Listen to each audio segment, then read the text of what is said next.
Deux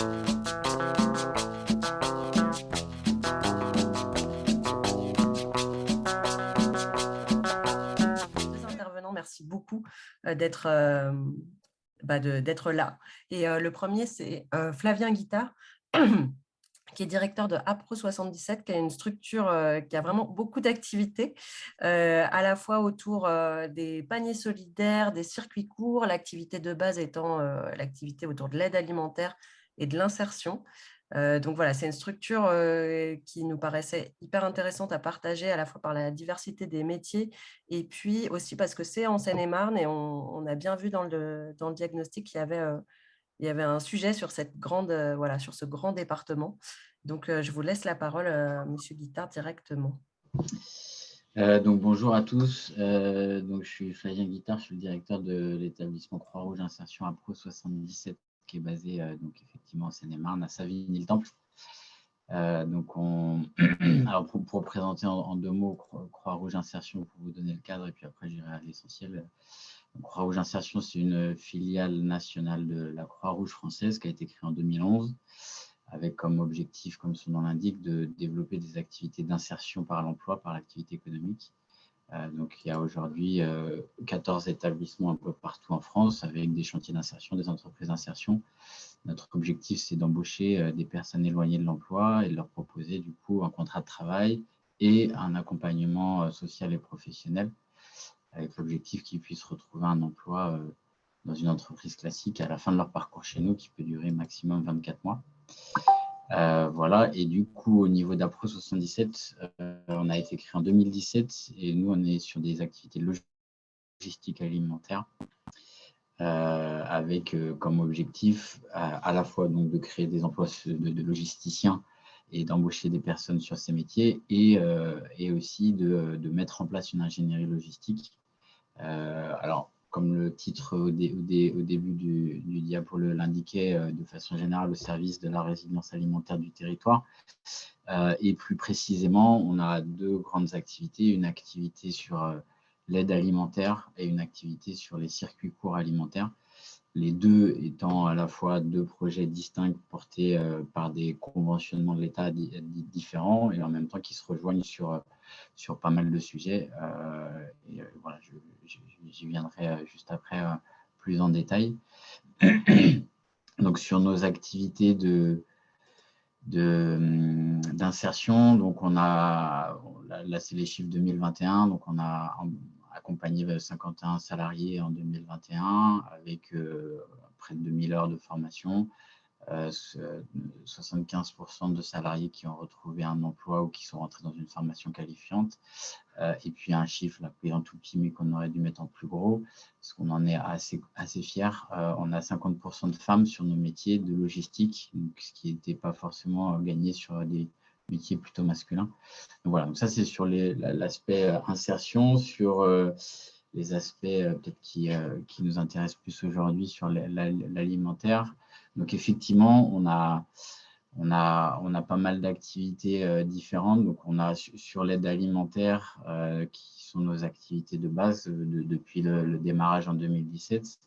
On est, comme je le disais, un entrepôt logistique de soutien aux acteurs de l'aide alimentaire, donc sur un format banque alimentaire. On est d'ailleurs conventionné par la Banque alimentaire, donc on est un des entrepôts de distribution de la Banque alimentaire d'Île-de-France, et donc avec à la fois un volet ramasse, qu'on appelle ramasse, donc récupération des dons de GMS, des dons d'industriels, des dons de producteurs, à la fois la distribution via la Banque alimentaire des produits du FEAD et du CNES pour les épiceries sociales, et puis une centrale d'achat d'aide alimentaire, donc qui renvoie peut-être à la question de tout à l'heure sur le lien avec les GMS et avec les grossistes.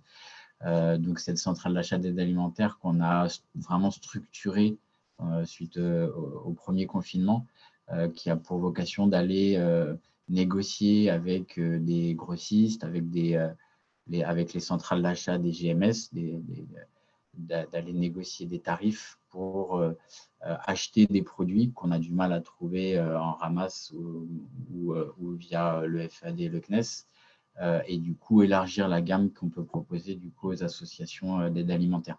Et sachant que sur ce format central d'achat, du coup, on achète en gros, on revend aux associations au détail, en essayant d'être vraiment sur des prix les plus bas possibles et d'être sur une tarification entre guillemets à prix coûtant, où nous, on intègre juste nos frais logistiques et en essayant vraiment d'être sur des prix les plus accessibles possibles.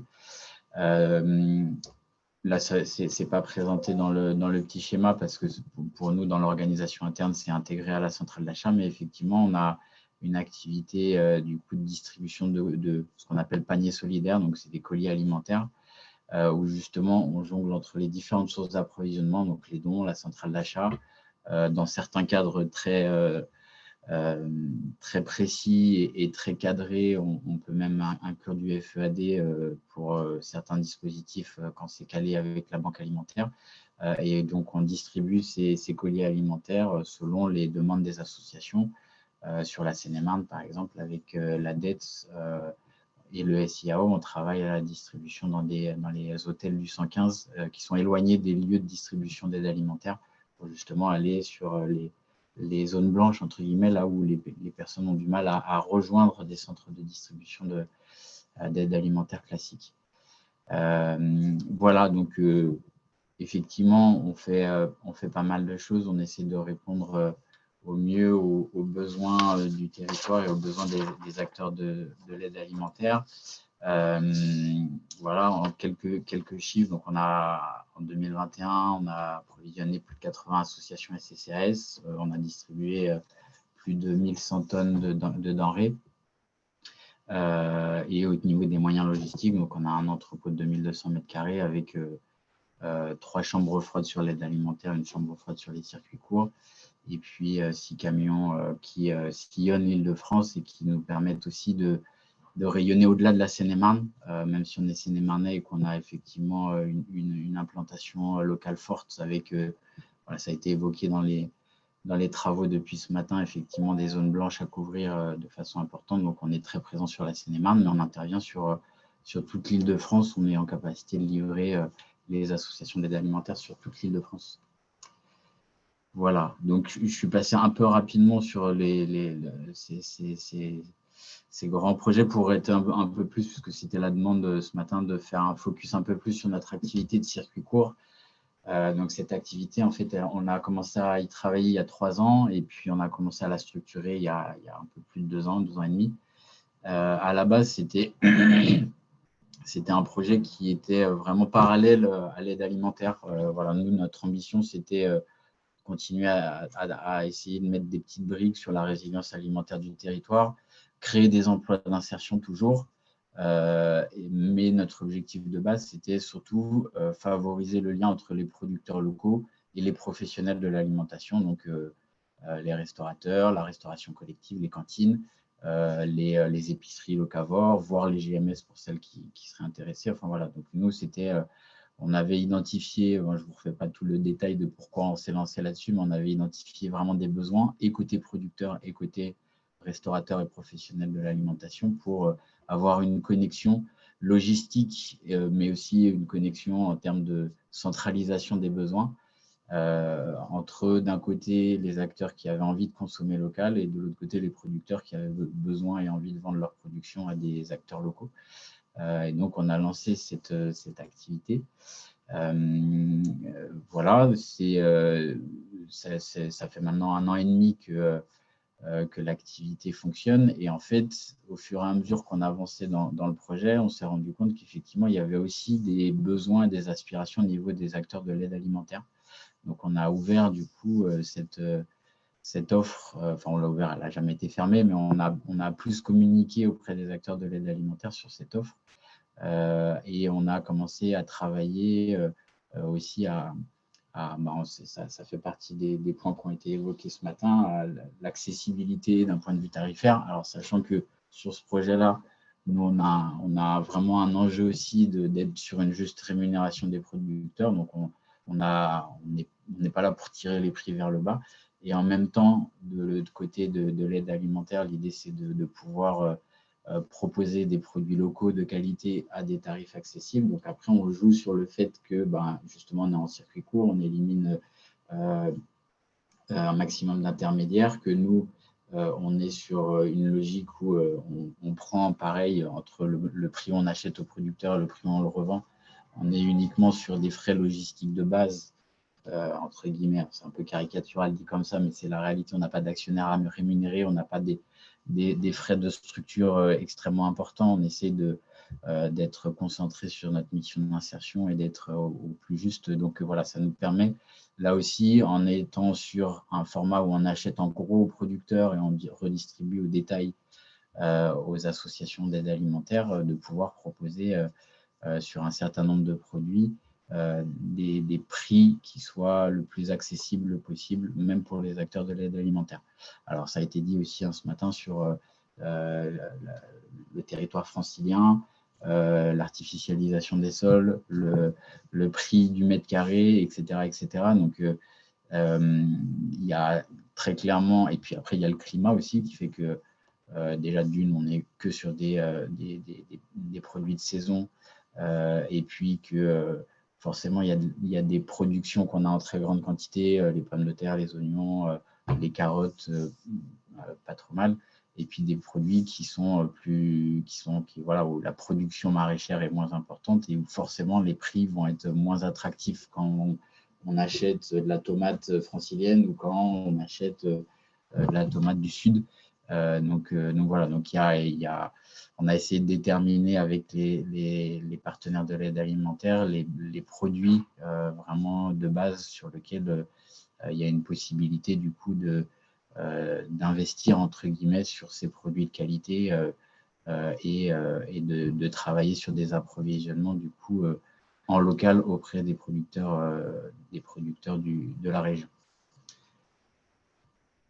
Voilà, pour terminer, je ne vais pas être trop long. Après, s'il y a des questions, j'y répondrai avec plaisir. Donc, pour donner quelques chiffres sur cette activité circuit court, donc on a 3 salariés en insertion, on a 65 producteurs partenaires, on est sur un rayon d'intervention de 150 km. Donc, ça, c'est notre charte. Voilà, le local pour Croix-Rouge Insertion, c'est maximum 150 km. Donc, on source les producteurs dans ce rayon-là. Et puis, on a une gamme d'une centaine de produits locaux qui sont référencés, principalement des fruits et légumes. On a aussi des yaourts, on a aussi un peu d'épicerie avec du miel, des lentilles, de l'huile, etc., de la farine, voilà, etc. Voilà pour vous dresser très rapidement le paysage qu'on propose au niveau de Croix-Rouge Insertion. Merci beaucoup Flavien Guittard pour cette présentation. Donc on voit voilà, à la fois une activité banque alimentaire, activité d'insertion et cette question des circuits courts. Est-ce qu'il y a des questions? Je n'ai pas vu de questions dans le chat. Est-ce qu'il y aurait des questions? Dans ce cas, vous pouvez vous adresser directement à Flavien Guittard.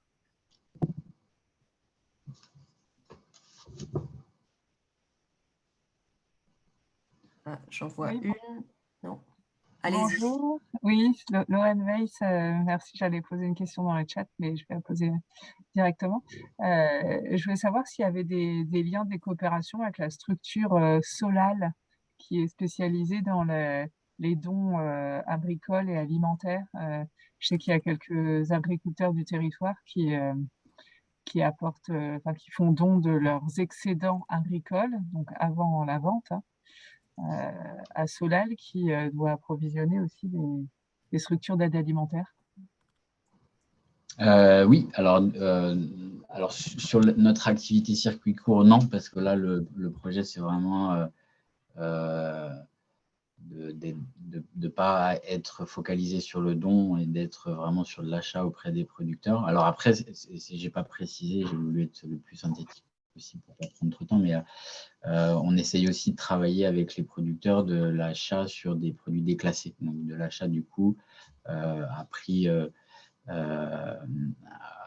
réduit, entre guillemets, mais parce que c'est des produits déclassés et donc voilà, ça reste dans les pratiques, mais en tout cas d'être sur l'achat. Donc sur la partie circuit court, non, sur notre partie entre guillemets banque alimentaire, oui, on travaille depuis toujours avec Solal, on travaille bien avec eux, c'est une belle équipe et du coup quand il y a des propositions de dons d'agriculteurs, on est dans la boucle comme les autres acteurs de l'aide alimentaire et on se positionne pour récupérer ces produits. Alors, c'est vrai que je n'ai pas évoqué aussi cet aspect logistique. Ça a été dit ce matin, c'est vrai que c'est un sujet, c'est un peu le nerf de la guerre. Et c'est vrai que voilà, l'ambition à la création d'Appro 77 en 2017, les différents acteurs, que ce soit la Croix-Rouge, les acteurs locaux, la Banque alimentaire, à la création, il y avait cet enjeu effectivement de créer une ingénierie logistique mutualisée pour les petits acteurs de l'aide alimentaire. Et donc, sur cette question avec Solal, ça fait partie aussi des choses sur lesquelles il y a des difficultés, enfin, pour l'avoir partagé avec les partenaires du territoire, même des gros acteurs comme les Restos du Cœur, le Secours populaire. C'est vrai que parfois, quand il y a 15 palettes de pommes de terre, c'est compliqué d'aller les récupérer avec des petits camions, etc. Et donc, là, du coup, nous, on s'est équipé d'un poids lourd qui va nous permettre aussi de pouvoir mutualiser certains enlèvements avec des partenaires quand il y a des grosses quantités, des producteurs sont amenés à faire des grosses quantités de denrées, plutôt que d'envoyer 3 camions, plutôt que de refuser le don. De pouvoir mutualiser l'enlèvement et de répartir ensuite entre plusieurs associations. Merci. Est-ce qu'il y a d'autres questions pour Monsieur Guittard?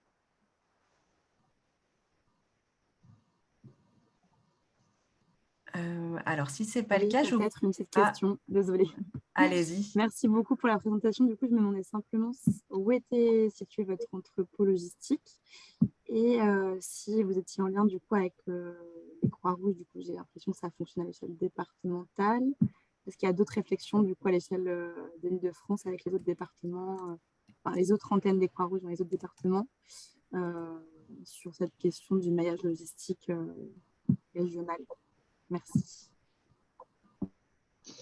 Alors, j'ai pas bien entendu, je vous entendais pas très bien. De ce que j'ai compris, donc on est basé à Savigny-le-Temple en Seine-et-Marne, donc Seine-et-Marne, mais on est Savigny-le-Temple, c'est Grand Paris Sud, donc on a un pied dans le 91. Alors, deux éléments importants. C'est déjà, nous on est Croix-Rouge, mais on est aussi Banque alimentaire, mais on n'est pas du coup exclusif, on n'intervient pas qu'auprès des acteurs de la Croix-Rouge. Sur les 80 associations qu'on approvisionne, associations CCAS qu'on approvisionne chaque année, on en a un quart qui sont Croix-Rouge, et le reste, c'est vraiment toutes les associations. On a même des antennes du Secours populaire qui s'approvisionnent chez nous, des antennes du Secours catholique, et puis beaucoup d'épiceries sociales, d'associations locales. Voilà, et ensuite on n'intervient pas que sur la Seine-et-Marne, on intervient vraiment sur toute l'Île-de-France. Alors sur notre casquette banque alimentaire, là où les associations viennent récupérer sur place, effectivement on est surtout sur des associations du 77 et du 91, mais sur nos autres activités, on est en capacité vraiment de livrer toute l'Île-de-France. On fait, voilà, on a quotidiennement des tournées sur toute l'Île-de-France. Donc oui, on travaille, on livre notamment des Croix-Rouges, mais pas que, dans le 94, dans le 93, dans le 78, sur à peu près toute l'Île-de-France. Il y a peut-être que très ponctuellement qu'on a des interventions, des demandes sur le 95, mais voilà, parce que peut-être on a moins de visibilité sur le 95, mais ça nous arrive quand on a des demandes d'aller livrer le 95 aussi. Voilà, on est vraiment en capacité de soutenir les associations sur toutes les deux. D'accord, merci beaucoup et bravo du coup. Merci. Merci beaucoup. Et puis peut-être sur cette question des plateformes, il y a quand même un certain nombre de plateformes de mutualisation qui sont en train d'être financées dans le cadre de France Relance, qui se lancent. Nous, dans le cadre du diagnostic, on a un axe sur la logistique alimentaire où du coup, on va observer ça un peu de plus près. Avec peut-être un groupe de travail, parce que en fait, c'est des questions que tous les acteurs se posent, quoi. Comment rendre plus efficace, faire aussi baisser les coûts écologiques, les coûts environnementaux et les coûts réels. Donc, ça suppose en fait une organisation logistique quand même conséquente. Et donc, du coup, il y a plusieurs plateformes en cours. Il y a Secours Populaire, il y a Emmaüs, enfin, il y a plusieurs acteurs qui se sont positionnés sur des plateformes qui sont plus ou moins mutualisées. Donc, ça, il y aura en tout cas des données dans le diag en fin d'année, mais aussi un travail en cours juste de repérage et d'essayer de voir est-ce qu'elles ont une dimension régionale, départementale ou locale, parce qu'après, il y a aussi comment dire, de l'éclatement de dons et puis de la livraison à échelle plus locale. Enfin, voilà, donc il y a plusieurs échelons dans ce système-là. Mais je ne vais pas m'étendre plus.